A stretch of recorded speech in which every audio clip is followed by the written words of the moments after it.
आज ना मी कपडेच धुणार नाही आता का, कारण की ना 4 दिवसापासून ना लगातार पाऊस पडतोय आणि 2 दिवसापासूनचे ना माझे कपडे सुकले नाही आहेत. आता हे कपडे सुकवायचं ना माझा वेगळा स्ट्रगल चालू आहे. थोडंसं तिकडे जुगाड केलं, थोडंसं इकडे जुगाड केलं, असं करून करून ना मी सगळे कपडे ना माझे सुकायला घातले. आज ना रविवार आहे आणि रविवारचे ना माझे रोजचे कामं कधीच पटकन उरकत नाही, कारण की ह्या दोघी घरी असल्या ना ह्यांच्या वेगवेगळ्या फरमाईश पूर्ण करताना मला रोजचे कामं करायला ना भरपूर उशीर होऊन जातो. म्हणून सगळे कामं उरकून घेतली. मी एक मेकअपसाठी पेंट बनवलं. पॅन्ट बनवली का? लंगकोट बनवले? पेंट. होय.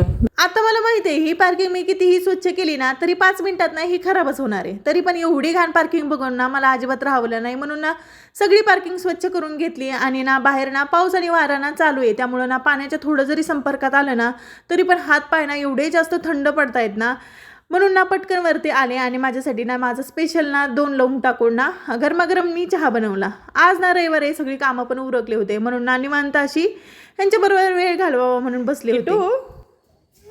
कोण आहे ग तू? प्रिन्सेस आहे? ड्रेस कोणाचा आहे? तुझाच आहे का?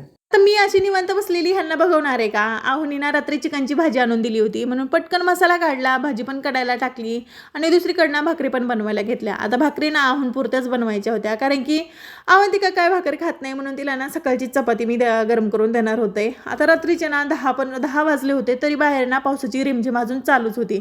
आता हे कधीपर्यंत राहतंय ना काय माहिती. आता तुमच्याकडे पण असाच पाऊस आहे का? आता ते कमेंटमध्ये मला नक्की सांगा. चलो बाय.